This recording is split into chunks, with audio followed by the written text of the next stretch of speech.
I stood in the doorway of my own master bedroom watching my parents strip my bed and pack my belongings into cardboard boxes. My younger brother Derek lounged on the couch downstairs scrolling through his phone, while our mother hung Derek's expensive suits in my walk-in closet. "This is only temporary," my father said, not meeting my eyes. "Derek needs the space for his important job interviews. I bought this house with my own money after years of saving, but somehow I was being displaced in my own home by the family golden boy who had never held a steady job in his 25 years of life." Let me back up and explain how I got to this insane moment.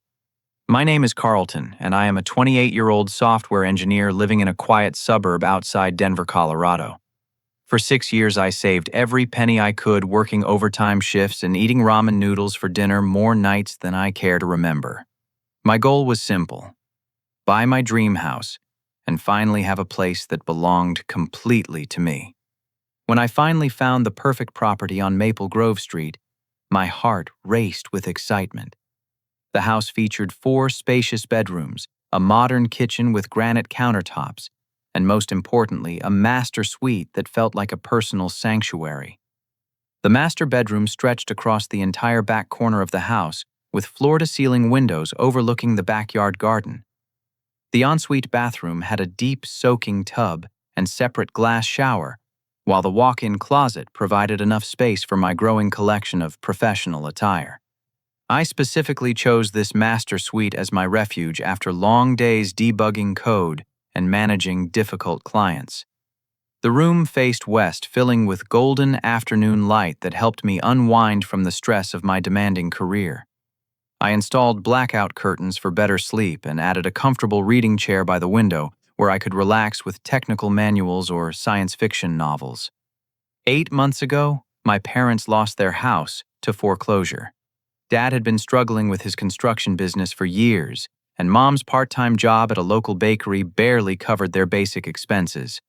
When the bank finally seized their property, I immediately offered them the guest bedroom in my house. Family is family, and I believed helping them get back on their feet was the right thing to do. 3 weeks after my parents moved in, Derek appeared at my front door with 2 garbage bags full of clothes and a sob story about being evicted from his apartment. Derek had always been the family favorite, blessed with natural charm and an easy smile that made everyone believe his promises. While I spent my teenage years studying and working part-time jobs, Derek coasted through high school on his personality alone. Our parents constantly praised his people skills and insisted he would find his calling eventually. Derek was now 25 years old and had never maintained employment for more than 4 months. He bounced between sales jobs, restaurant work, and various get-rich-quick schemes that always ended in disaster. Despite this track record, my parents remained convinced that Derek was destined for greatness. They treated his failures as temporary setbacks rather than patterns of behavior. When Derek moved into the smallest bedroom down the hall, I thought the arrangement would work fine. My parents occupied the guest room with its own bathroom. Derek had space for his belongings, and I maintained my privacy in the master suite. Everyone seemed satisfied with the living situation during those first few weeks. This morning changed everything. I was sitting at the kitchen table eating cereal and checking emails on my laptop before heading to work when my parents approached me with serious expressions on their faces. Mom sat down across from me, while Dad leaned against the kitchen counter, crossing his arms over his chest. "Carlton, we need to discuss something important with you." Mom began, her voice taking on the tone she used when delivering bad news. "Derek has been working so hard on his job search, and we think he needs proper space to present himself professionally to potential employers." I looked up from my laptop, confused by the direction of the conversation. He has his own room upstairs. What kind of space does he need for job applications? Dad cleared his throat uncomfortably. "The thing is, son Derek needs to feel confident and successful when he talks to these companies. The master bedroom would help him project the right image. You know how important first impressions are in business." My spoon froze halfway to my mouth as the implications sank in. "You want me to give up my bedroom so Derek can feel more successful? It would only be temporary. Mom insisted, reaching across the table to touch my hand. Just until Derek lands a good position and gets his own place. He needs to feel like he belongs in that kind of environment. I pulled my hand away, feeling my chest tighten with disbelief. Mom, I bought this house specifically because I wanted that master suite. I work 60-hour weeks to afford the mortgage payments. But Derek would do the same thing for you, Dad interjected. Family helps family succeed. You should be proud to support your brother during this crucial time in his career. When I refused their request, Mom's eyes filled with tears. She accused me of sabotaging Derek's future and being selfish after everything the family had done for me. According to her logic, my success obligated me to sacrifice my comfort for Derek's benefit. She made it sound like my refusal would single-handedly destroy Derek's chances of finding employment. The conversation escalated into a full argument, with both parents insisting that I was being unreasonable. They painted Derek as a victim of circumstances beyond his control, while portraying me as a stubborn obstacle to his progress. Eventually, they stormed off to discuss the situation privately, leaving me alone with my cold cereal and a growing sense of unease. Later that afternoon, while I was working from my home office, I heard movement in the master bedroom. When I investigated, I found my parents methodically packing my clothes and personal items into boxes. They had decided to move forward with their plan, regardless of my objections, treating my refusal as a minor inconvenience rather than a firm boundary. As I watched Mom hang Derek's suits in my closet, I felt a mixture of anger and confusion that I had never experienced with my family before. Derek himself remained downstairs, completely detached from the conflict he had created. He acted as if displacing me from my own bedroom was perfectly natural and reasonable. While carrying my belongings to Derek's former room, I decided to strip the bed and put on fresh sheets. As I lifted the mattress to tuck in the fitted sheet, several pieces of paper fell to the floor. Curious, I picked them up and discovered they were gambling receipts and threatening letters that Derek had hidden under his mattress. The receipts showed thousands of dollars in losses at various casinos around Denver, along with records from underground poker games in locations I had never heard of. The letters were even more disturbing, written in harsh language demanding immediate payment of outstanding debts. Words like "final warning" and "collection consequences" jumped out at me from the pages. I sat on the edge of the stripped bed, reading through the documents with growing alarm. Derek owed $50,000 to various gambling establishments and private lenders. The threatening letters mentioned specific dates and escalating consequences for continued non-payment. Some of the language suggested that Derek's creditors were not the type of people who accepted excuses or negotiated payment plans. Suddenly, Derek's urgent need for the master bedroom made perfect sense. The master suite faced the backyard with direct access to the patio door, providing an easy escape route if dangerous people came looking for him. Derek was not job hunting at all. He was hiding from creditors and planning his getaway strategy from the safety of my house. I realized that my parents had unknowingly become accomplices in helping Derek avoid the consequences of his gambling addiction. Their genuine desire to support his supposed job search was being manipulated to provide him with better hiding conditions. Derek had turned my home into his personal fortress, using family loyalty as a shield against his poor choices. The next morning, I waited until my parents left for their daily errands before confronting Derek about what I had discovered. I found him in the kitchen making coffee and humming cheerfully as if he had not a care in the world. The contrast between his relaxed demeanor and the threatening letters I had found was jarring. "We need to talk," I said, placing the gambling receipts and threatening letters on the kitchen counter between us. Derek's face went pale as he recognized the documents. His coffee mug trembled in his hands, and the cheerful humming stopped abruptly. For the first time since moving into my house, Derek looked genuinely scared. "Where did you find those?" he asked, his voice barely above a whisper. "Under your mattress, where you apparently thought they would be safe forever," I replied, crossing my arms. $50,000. "Derek, are you completely out of your mind?" Derek set down his coffee mug and slumped into one of the kitchen chairs, suddenly looking much older than his 25 years. Carlton. I can explain everything. It started small, just a few bets to help me get on my feet financially. I had some early wins that made me think I could really make this work. Gambling addiction is not a career plan, I said, fighting to keep my voice level. These letters are talking about collection consequences. What exactly does that mean? Derek's confession revealed the true scope of his financial crimes. Not only had he accumulated massive gambling debts, but he had also been using my personal information to secure additional funding for his addiction. He had taken photos of my financial documents, social security card, and driver's license while living in my house. I only borrowed against your credit a few times, Derek said, as if this admission should somehow comfort me. I was planning to pay it all back before you noticed anything. I never meant for it to go this far. I immediately pulled out my phone and accessed my credit monitoring app, something I had neglected to check in recent weeks due to my busy work schedule. The results were devastating.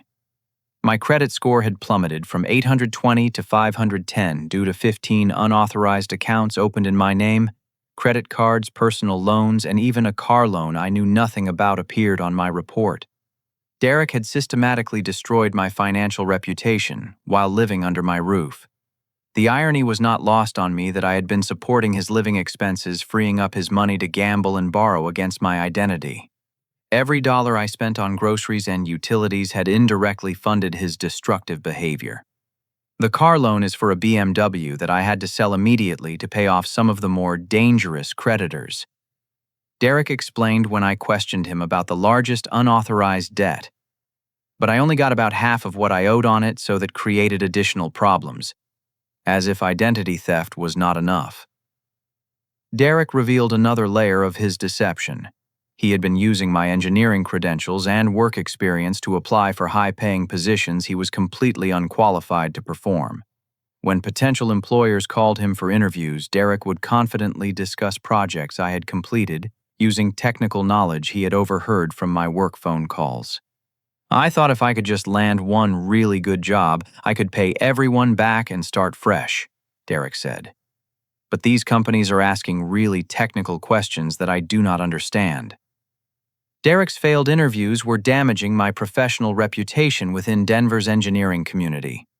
Several companies had contacted my current employer to inquire about discrepancies between Derek's interview performance and the impressive resume he had submitted using my credentials. My boss had started asking uncomfortable questions about my involvement in these mysterious job applications. The scope of Derek's betrayal was expanding beyond anything I had imagined possible. He had not only stolen my money and credit, but also endangered my career and professional relationships that I had spent years building. Every aspect of my financial and professional life had been compromised by someone I trusted enough to offer shelter. Derek begged me not to tell our parents about his gambling debts and criminal activities. He claimed to have developed a foolproof plan to win back everything he had lost in a high-stakes poker game scheduled for the following weekend. According to Derek's logic, one big win would solve all of his problems and allow him to repay the money he had stolen from me. This game is different. Derek insisted, his eyes lighting up with the same misguided enthusiasm that had gotten him into trouble originally. I have inside information about the other players. I know exactly how to beat them. This is my chance to fix everything. I stared at my brother in disbelief, realizing that his gambling addiction had completely warped his ability to think rationally. Instead of acknowledging the harm he had caused or accepting responsibility for his actions, Derek was doubling down on the same destructive behavior that had created this mess. He genuinely believed that more gambling would solve problems caused by gambling. When I tried to explain the flaws in his reasoning, Derek became defensive and accused me of not believing in his abilities. He pointed out that I had never understood his entrepreneurial spirit or supported his unconventional approaches to making money. According to Derek, my refusal to enable his latest scheme proved that I was jealous of his natural talent for reading people and situations. Our parents returned home while Derek and I were still arguing in the kitchen. Mom immediately sensed the tension and demanded to know what was wrong. When I tried to hint that Derek might not be actively job hunting, both parents turned on me with surprising anger. Carlton has been questioning my job search methods. Derek said, skillfully redirecting their attention to my behavior rather than his deception. He thinks I should settle for any minimum wage position instead of holding out for something that matches my skills. Mom's face flushed with indignation on Derek's behalf. Carlton, how can you be so unsupportive? Derek has always been naturally gifted with people skills. He should not have to waste his talents on some dead-end job just because you are impatient. Dad nodded in agreement, adding that Derek had always been the charming one in the family, while I was more suited to technical work behind a computer. According to their perspective, Derek's interpersonal abilities made him naturally destined for leadership roles and high-level positions. My suggestion that he should consider entry-level employment was apparently insulting to his potential. Derek is going to be incredibly successful once he finds the right opportunity, Mom continued. You should be grateful that you can help him reach his full potential instead of being petty and vindictive about temporary living arrangements. I realized that my parents had constructed an elaborate fantasy around Derek's supposed talents and future success. Despite decades of evidence showing Derek's inability to maintain employment or take responsibility for his actions, they remained convinced that he was destined for greatness. Their emotional investment in this fantasy made them blind to obvious warning signs about his behavior. The conversation revealed how deeply my parents had internalized their favoritism toward Derek.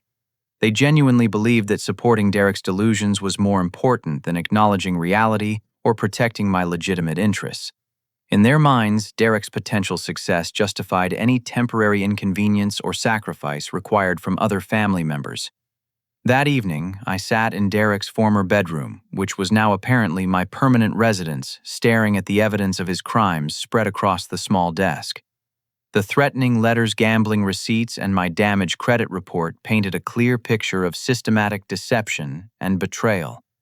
Meanwhile, Derek was sleeping comfortably in my master suite, protected by our parents' willful blindness to his true character. Over the next few days, I decided to investigate Derek's activities more thoroughly. I told my parents I was working late at the office, but instead followed Derek to see where he actually spent his time during his supposed job search. What I discovered confirmed my worst suspicions about his deceptive behavior. Derek's daily routine had nothing to do with employment applications or interviews. Each morning, he would dress in one of his expensive suits, kiss Mom goodbye, and drive toward downtown Denver in his beat-up Honda Civic.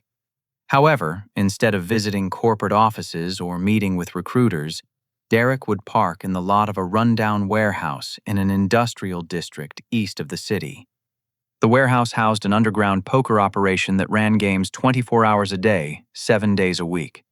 I watched from my car as Derek entered through a side door marked "Authorized Personnel Only," greeted by a large man who clearly recognized him as a regular customer. Through the grimy windows, I could see green felt tables, stacks of chips, and cigarette smoke, creating a haze throughout the dimly lit interior. I spent 3 afternoons documenting Derek's gambling schedule and was shocked by the amounts of money changing hands. In one session, I watched Derek lose $2,000 in less than 4 hours using a credit card that I did not recognize, but suspected was linked to my identity somehow. His body language during the games revealed someone completely consumed by addiction, oblivious to the financial destruction he was creating. The poker room attracted a rough crowd that included several men with visible tattoos and expensive jewelry that seemed inconsistent with legitimate employment. Derek appeared comfortable in this environment, joking and laughing with people who looked like they could be featured on wanted posters. His easy familiarity with these dangerous individuals suggested that his gambling activities had been going on much longer than I had initially realized. While Derek was destroying his life and mine at the poker table, I was dealing with increasingly urgent calls from his creditors. My home phone rang constantly with demands for payment on debts I had never authorized. Some callers were polite but persistent representatives from legitimate financial institutions, while others used threatening language that made me fear for my safety. One particularly disturbing call came from someone who claimed to represent a private lending service. The caller knew my full name, address, and social security number, but was demanding payment for a loan Derek had secured using my identity. When I explained that I had not authorized the transaction, the caller informed me that Derek had provided my personal information as collateral for his debt. "According to our records, you guaranteed payment for this loan," the caller said in a cold voice. "Derek made it very clear that you would cover any shortfalls in his repayment schedule. We expect full payment within 72 hours, or we will pursue other collection methods." I tried to explain that Derek had committed identity theft and fraud, but the caller was not interested in my protests. From their perspective, I was simply trying to avoid responsibility for a debt that my brother had properly documented using my information. The conversation ended with a clear threat that non-payment would result in consequences beyond simple credit damage. These calls were arriving at all hours of the day and night, disrupting my sleep and making it impossible to focus on my work responsibilities. Some callers were surprisingly knowledgeable about my daily routine, mentioning my employer, my car, and even my local grocery store. Derek had apparently provided extensive personal information to multiple lenders, creating a network of creditors who viewed me as a legitimate target for collection efforts. The situation reached a breaking point when I discovered that my parents had been actively participating in Derek's deception. While investigating the source of some suspicious financial documents, I found paperwork hidden in my father's toolbox in the garage. The documents revealed that my parents had been forging my signature on mortgage applications and loan agreements for months. Using their access to my mail and personal documents while living in my house, my parents had successfully applied for a second mortgage on my property without my knowledge or consent. The loan amount was $75,000, which they had been systematically transferring to Derek to cover his gambling debts and fund additional betting activities. When I confronted my parents with this evidence, their response was even more shocking than the crime itself. Instead of showing remorse or acknowledging the seriousness of their actions, they justified the fraud by claiming they were protecting Derek from dangerous creditors who had been making threats against the family. Derek was getting calls from some very scary people, Mom explained, as if this justified mortgage fraud. "We had to do something to help him before the situation got completely out of control. You would want us to protect you if you were in the same position." Dad was equally unrepentant about their criminal conspiracy. Derek promised to pay everything back with interest once his big win comes through. He has been studying poker strategy and says he has figured out a foolproof system. This is just a temporary loan to get him over the hump. The most painful aspect of their confession was learning that they had planned this exploitation from the very beginning. Their foreclosure was genuine, but they had specifically moved in with me to gain access to my finances and personal documents. Derek's arrival 3 weeks later was not a coincidence, but part of a coordinated effort to systematically drain my resources for his gambling addiction. "We knew Derek was going through a rough patch, and we thought your stability could help him get back on his feet," Mom said, apparently seeing nothing wrong with this admission. "You have always been the responsible one, so it made sense for you to support Derek during this difficult time." My parents had spent months studying my routines, learning my passwords, and identifying my financial vulnerabilities. They had violated my trust, stolen my identity, and endangered my financial future, all while living in my house and accepting my hospitality. The betrayal felt even deeper than Derek's gambling addiction because it involved deliberate planning and coordination. I realized that every family dinner, every casual conversation, and every moment of apparent normalcy had been part of an elaborate deception designed to extract as much money as possible from my success. My parents had been working together to enable Derek's destructive behavior while protecting themselves from the consequences of their own financial irresponsibility. The forged mortgage documents revealed the sophistication of their fraud operation. My father had practiced copying my signature for weeks, creating nearly perfect replicas that had fooled bank officials and loan processors. My mother had researched the specific language needed for various financial applications, ensuring that their paperwork would pass initial scrutiny from lending institutions.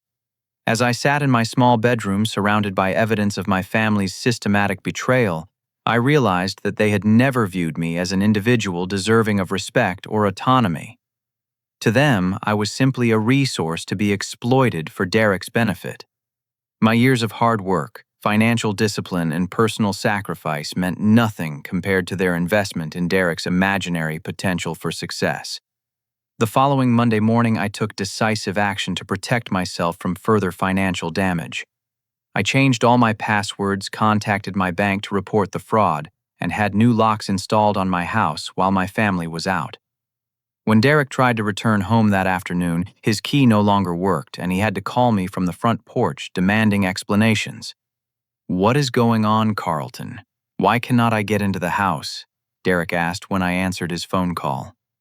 "Because this is my house, and I am no longer comfortable with people who steal my identity, having unlimited access to my personal space." I replied calmly. "You can collect your belongings under supervision, but you will not be living here anymore." Derek immediately called our parents, who rushed home to confront me about my decision. The argument that followed revealed just how deeply their entire worldview had become distorted by years of enabling Derek's destructive behavior. "You cannot just throw Derek out on the street," Mom sobbed. "He is your brother, and family takes care of family during difficult times." "Derek is not going through difficult times," I responded. "Derek is a criminal who has been systematically stealing my identity and destroying my financial life while you helped him do it." Dad tried a different approach, appealing to my sense of family loyalty and suggesting that my anger was an overreaction to temporary financial problems. According to his perspective, Derek's crimes were simply mistakes that could be easily corrected once Derek's gambling luck improved. "Everyone makes mistakes when they are young," Dad said. "Derek just needs a chance to prove himself. You are destroying his confidence by treating him like a criminal instead of supporting him through this rough patch." Their complete inability to acknowledge the seriousness of Derek's actions convinced me that they were beyond reasoning with logic or evidence. They had constructed an alternative reality where Derek was a misunderstood victim, rather than the perpetrator of serious crimes against his own brother. Despite my precautions, the situation escalated dramatically when Derek's creditors began tracking him to my address.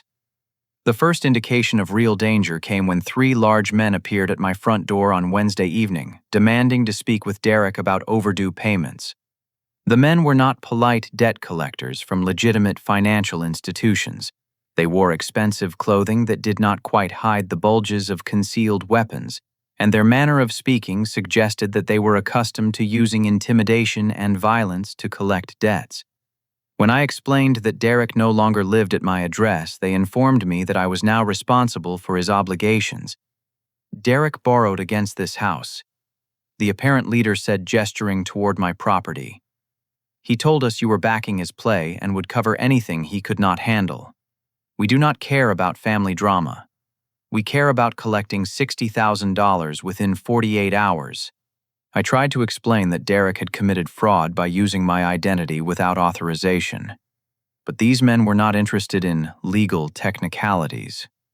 From their perspective, Derek had properly documented my involvement in his debts, and they held paperwork showing my signature on various agreements I had never seen before. "Look, friend, we understand that family business can get complicated," one of them said in a voice that somehow managed to sound both friendly and threatening. "But Derek made promises using your name and your house as collateral. We expect those promises to be kept one way or another." The men left after giving me their 48-hour deadline, but their message was unmistakably clear.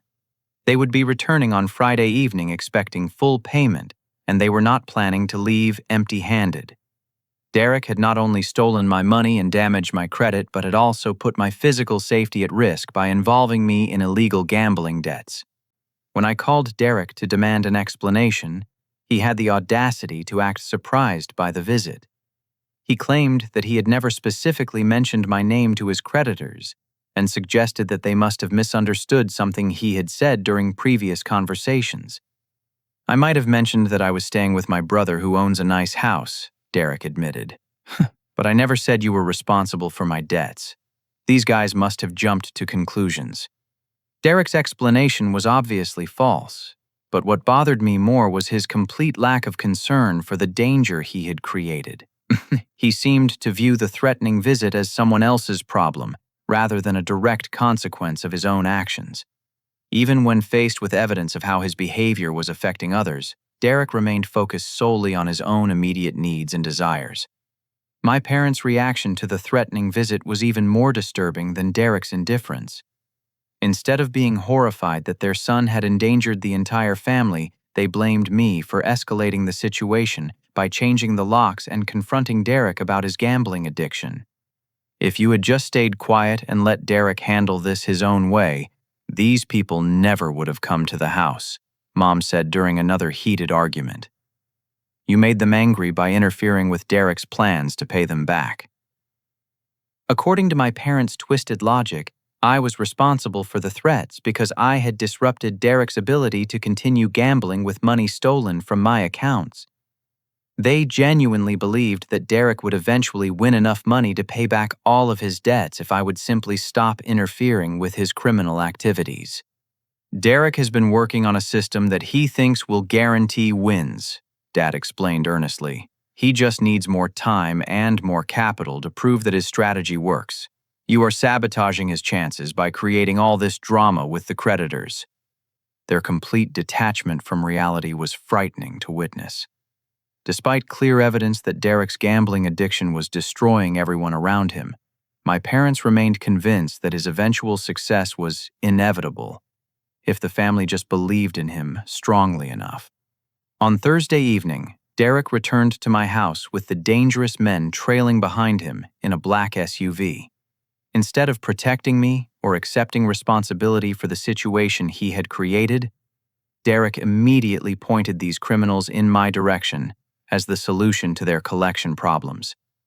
My brother Carlton is the one with all the money and assets, Derek told them within earshot of my front door. He can work out a payment plan with you guys that makes sense for everyone involved.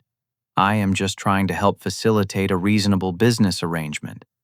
Derek then disappeared into the night, leaving me alone to face 3 angry creditors who now viewed me as their primary target for debt collection. They were no longer interested in Derek's whereabouts or his promises to pay. Their focus had shifted entirely to my house, my assets, and my ability to produce $60,000 within 24 hours. I spent Thursday night at a nearby hotel, afraid to stay in my own house after Derek had essentially marked me for targeting by his dangerous creditors. While hiding from loan sharks, I used the time to conduct a more thorough investigation of Derek's recent activities, accessing my work computer remotely to check for any additional security breaches. What I discovered was far worse than anything I had previously imagined.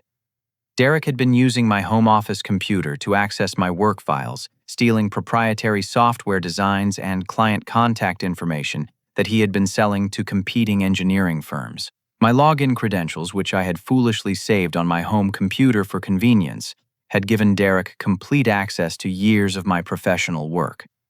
The theft was systematic and sophisticated.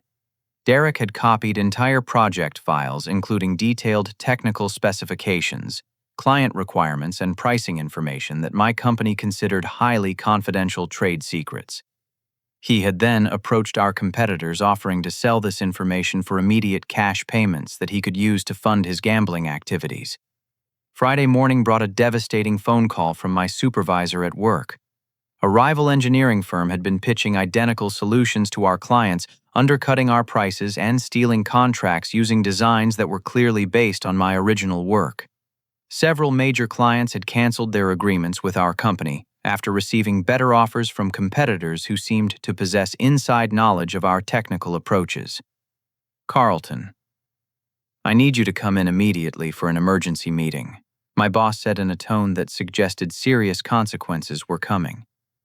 We have a potential security breach that appears to be connected to your work computer, and our legal department needs to understand exactly what happened. The meeting was a nightmare of accusations, legal threats, and professional humiliation. My company's lawyers presented evidence showing that confidential information from my projects had been leaked to competitors within days of my completing the work. They had traced the security breach to my home IP address, making me the obvious suspect for corporate espionage and breach of contract. We understand that people sometimes make poor financial decisions that lead them to consider selling company secrets. the lead attorney said during the interrogation. "If you cooperate fully with our investigation and help us recover the stolen information, we might be able to avoid criminal charges." I tried to explain that my brother had stolen my login credentials and accessed my work files without my knowledge or permission, but my protestations sounded weak even to my own ears. The evidence clearly showed that someone using my credentials had systematically copied confidential files, and that the same information had subsequently appeared at competing firms. My professional reputation, which I had spent years building through hard work and technical expertise, was being destroyed by Derek's theft of my intellectual property. Several clients were threatening lawsuits against me personally for breach of confidentiality agreements and fraud. The engineering community in Denver was relatively small, and word of the scandal was already spreading to other firms and potential employers. The investigation revealed that Derek had been even more systematic in his theft than I had initially realized. He had not only stolen my current work, but had also copied years of archived projects, client lists, and technical innovations that represented my entire professional portfolio. Derek had essentially stolen my career along with my money and credit. Even worse, Derek had been impersonating me in communications with clients and competitors, accepting payments for work I had never agreed to complete, and making commitments I knew nothing about. Several engineering firms were expecting deliverables from me that Derek had promised while pretending to be Carlton Thompson freelance consultant. The scope of Derek's deception extended far beyond simple file theft. He had created an entire false identity using my credentials and reputation, promising technical services that he was completely unqualified to provide. When clients inevitably became dissatisfied with Derek's non-performance, their complaints were being directed toward my real professional identity. My company placed me on immediate suspension pending the outcome of their internal investigation and any potential criminal charges. Years of loyal service and technical excellence meant nothing when faced with clear evidence of corporate security breaches traced to my personal accounts. I returned to my hotel room that afternoon, feeling completely defeated. Derek had systematically destroyed every aspect of my life. My financial security, my credit rating, my physical safety, and now my professional career. The gambling addiction that my parents treated as a minor character flaw had metastasized into a criminal enterprise that was consuming everyone around Derek. When I finally worked up the courage to return home Friday evening, I discovered that my parents were packing their belongings and preparing to leave. They had decided that the situation had become too dangerous and complicated for them to handle, so they were abandoning the mess they had helped create. "We think it is best if we find somewhere else to stay until things calm down," Mom said without making eye contact. "This whole situation has gotten out of hand and we need some space to figure out our next steps." Their decision to flee represented the ultimate betrayal. After months of enabling Derek's criminal behavior and actively participating in fraud against my finances, they were abandoning me to face the consequences alone. They showed no concern for my safety, my legal problems, or the financial devastation they had helped orchestrate. "Derek says he has a plan to fix everything," Dad added as he loaded suitcases into their car. "We think it is better if we give him space to work things out without family pressure complicating the situation." I realized that my parents were still supporting Derek's delusions, even as they fled from the chaos he had created. They remained convinced that Derek would somehow solve all of these problems through more gambling, despite overwhelming evidence that his addiction was the root cause of every crisis. As I watched my parents drive away, leaving me alone in my violated house with threatening creditors, destroyed credit, and a suspended career, I understood that I was dealing with people who had no capacity for accountability or growth. They preferred comfortable lies to uncomfortable truths, even when those lies were destroying innocent people. Derek himself was nowhere to be found, having disappeared after marking me as his replacement for debt collection purposes. He had systematically stolen everything of value from my life, and then vanished, leaving me to clean up the wreckage of his choices while he presumably continued gambling with whatever money he had left. Sitting alone in my empty house Friday night, facing financial ruin, professional destruction, and physical danger, I realized that continuing to be a victim was a choice I no longer had to make. Derek had taught me exactly how ruthless and calculating someone could be when pursuing their own interests.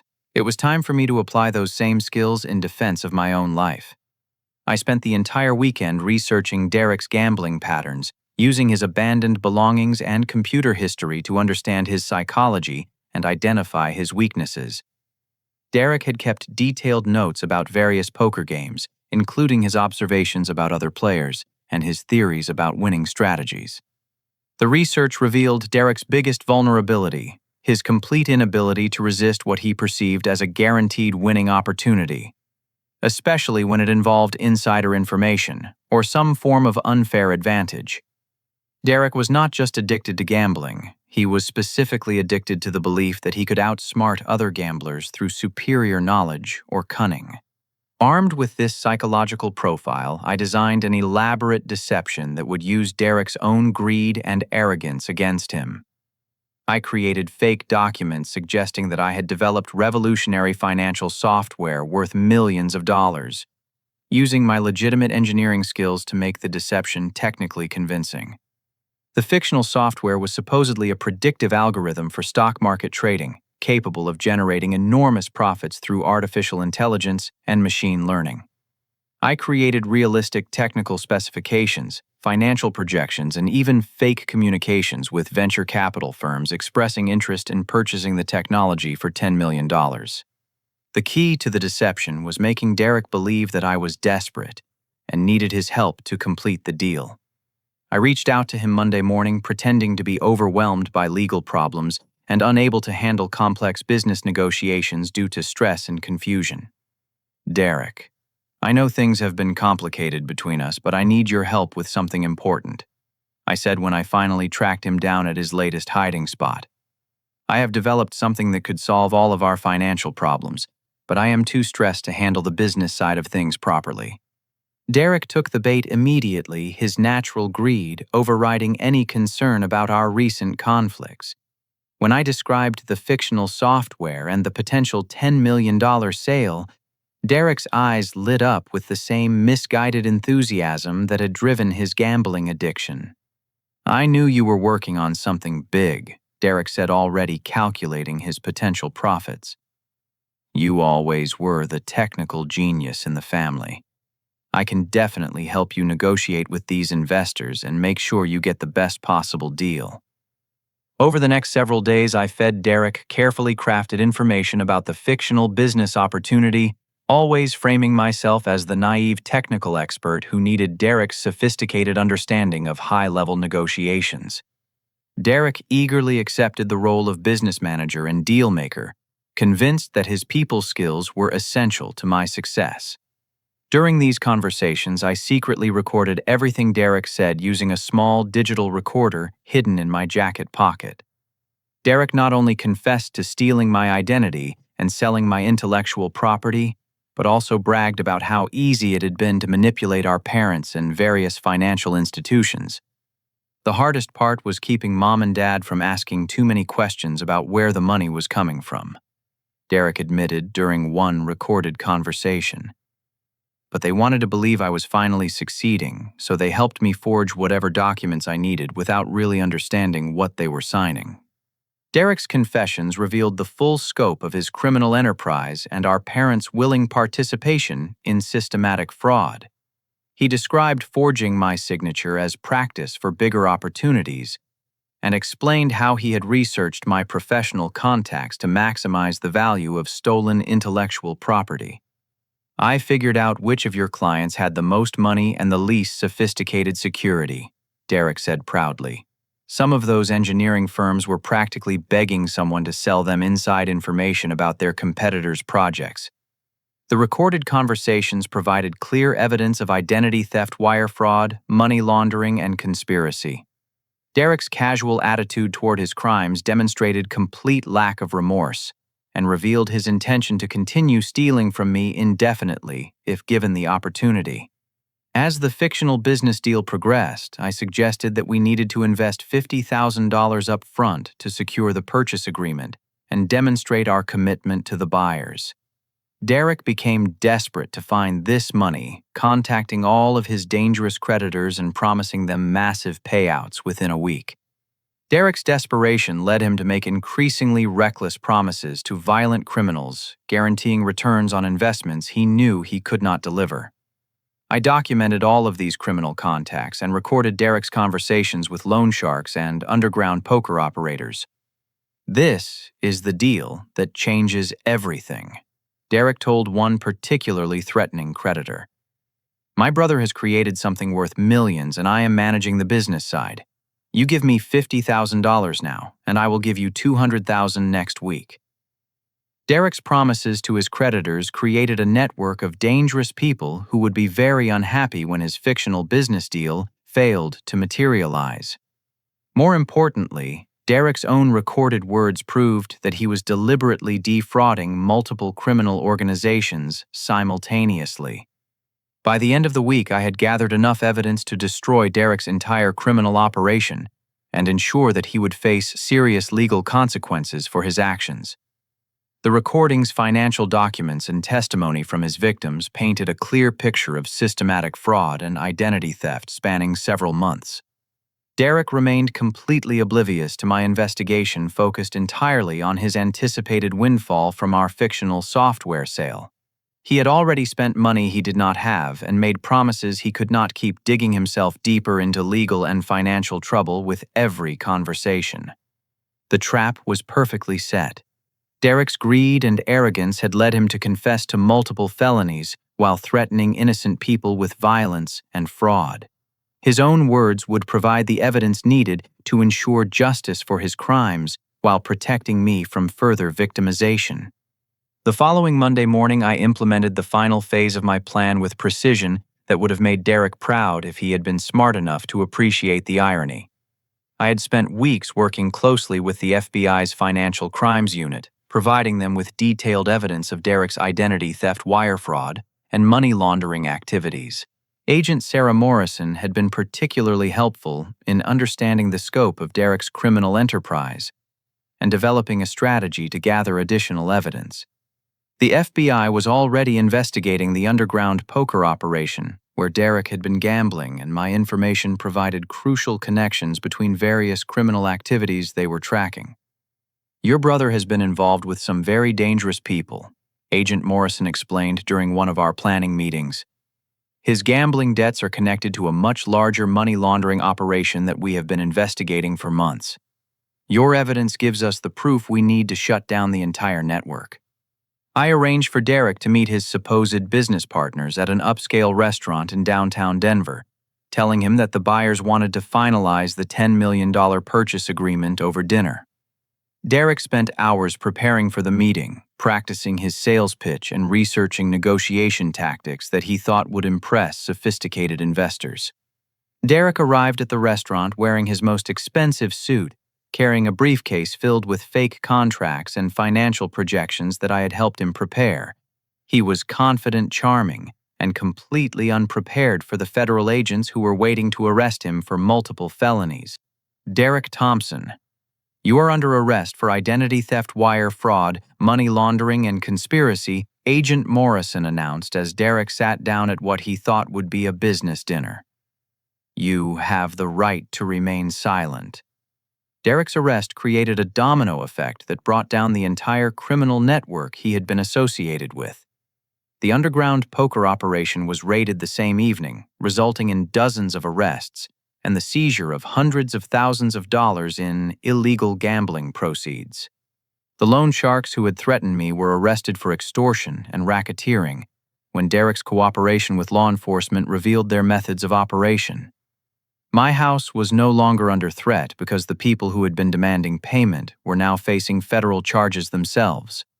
Derek's criminal activities had made him a valuable witness against much more dangerous criminals, which meant that federal prosecutors were willing to offer him a plea agreement in exchange for his testimony.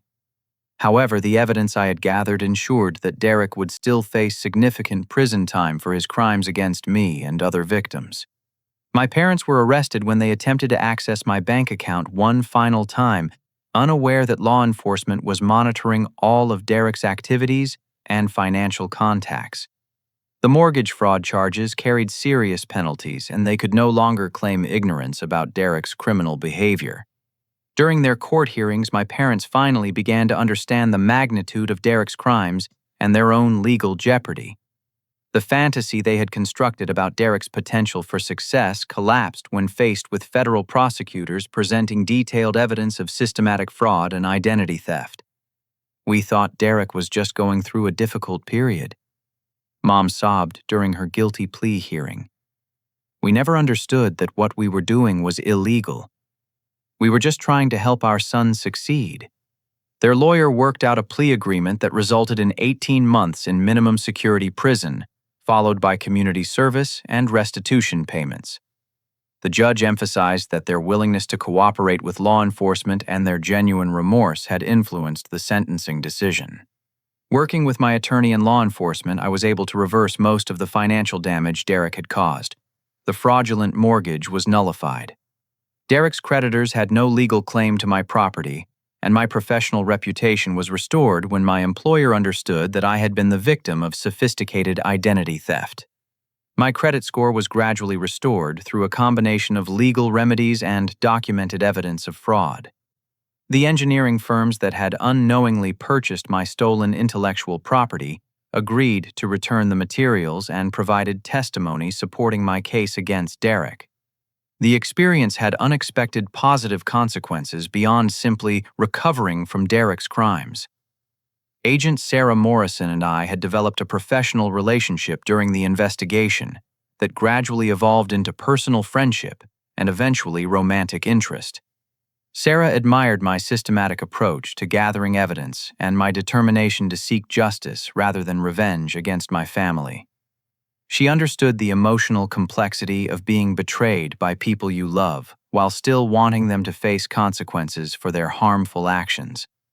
Most victims of family financial fraud struggle with conflicting feelings about prosecution, Sarah explained during one of our conversations. You managed to separate your personal emotions from your commitment to justice, which allowed us to build such a strong case. Our relationship developed naturally over months of working together to unravel Derek's criminal network and restore my stolen assets. Sarah's professional expertise complemented my technical skills, and we discovered shared values about integrity, accountability, and the importance of taking responsibility for one's actions. 6 months after Derek's arrest, he began participating in court-mandated rehabilitation programs for gambling addiction. The structure and accountability of the legal system accomplished what years of family enabling had failed to achieve, forcing Derek to confront the real consequences of his destructive behavior. Derek's letters from prison revealed genuine remorse for the first time in his adult life. He admitted that he had been jealous of my stability and success, using gambling as a way to prove that he could achieve wealth and status without the hard work and discipline that my achievements required.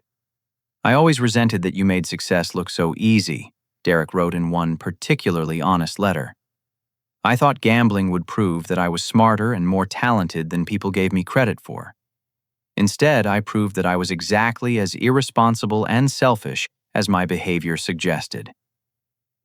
Derek's acknowledgement of his character flaws and their impact on other people represented genuine growth that had been impossible while he was actively addicted to gambling.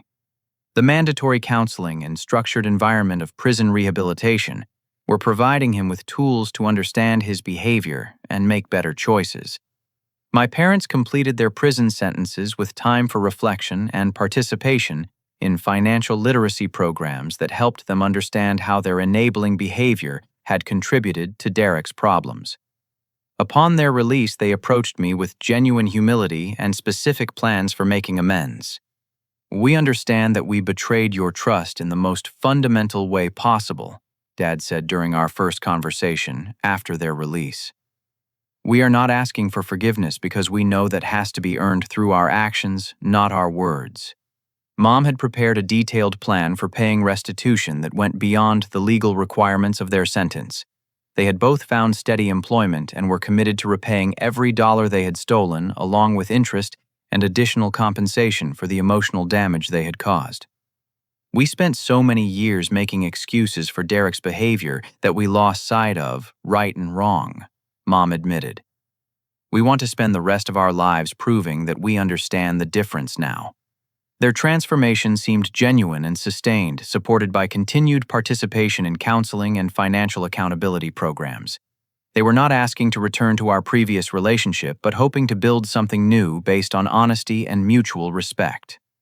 Derek successfully completed his rehabilitation program and was released after serving 22 months of his sentence.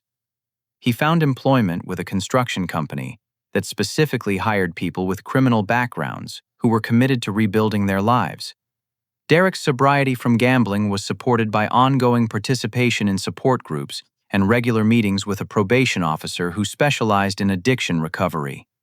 His letters continued to demonstrate growing self-awareness and accountability for the harm he had caused. "I realize now that my gambling was never really about money," Derek wrote in his most recent letter. "It was about avoiding responsibility for my own choices and failures. Prison gave me the first honest look at myself that I had ever been forced to take." Derek was slowly repaying the money he had stolen through wage garnishment and a structured restitution plan overseen by the court. His commitment to making amends appeared genuine, supported by concrete actions rather than empty promises. "I had transformed my house from a symbol of victimization into a representation of independence and self-respect. The master bedroom that had once been the center of family conflict was now my peaceful sanctuary, protected by healthy boundaries, and earned through my own efforts." Sarah and I had moved in together after 18 months of dating, combining our professional skills and shared values into a partnership built on mutual respect and honest communication. She brought her own house to our relationship so we were able to choose together where to build our shared life. The experience had taught me that family relationships should be based on mutual respect and genuine care, rather than obligation and enablement. Setting boundaries was not selfish, but necessary for protecting everyone's well-being, including the people whose destructive behavior needed to be stopped. Looking back on the entire experience, I realized that the greatest gift I had given my family was refusing to enable Derek's continued self-destruction. By holding everyone accountable for their actions, I had created space for genuine healing and growth that would have been impossible otherwise. Derek had been sober from gambling for 8 months and was building a legitimate life based on honest work and personal accountability. My parents had learned to distinguish between helping and enabling, developing healthier ways to show love and support that did not involve protecting people from consequences. The deep life lesson that emerged from this painful experience was both simple and profound. Sometimes the greatest act of love is refusing to enable someone's destruction, even when that someone is family. Setting boundaries is not selfish, but necessary for genuine healing. True family relationships are built on mutual respect and accountability, not obligation and sacrifice. As I sat in my reclaimed master bedroom watching the sunset through windows that had once been the center of so much conflict, I felt a deep sense of peace with the choices I had made. The room that Derek had wanted as an escape route from his problems had become my sanctuary for building a better future. Have you ever found yourself in a situation where family loyalty conflicted with doing what was right? I would love to hear your thoughts in the comments below about how you handled those difficult decisions. If this story resonated with you, please take a moment to like this video, subscribe to the channel for more stories about overcoming family challenges, and share this with someone who might benefit from hearing about the importance of healthy boundaries. Thank you for listening to my story, and I hope it helps you find the courage to protect yourself and the people you love, even when that protection requires difficult choices. Remember that setting boundaries is an act of love both for yourself and for the people whose destructive behavior needs to stop before it destroys everyone around them.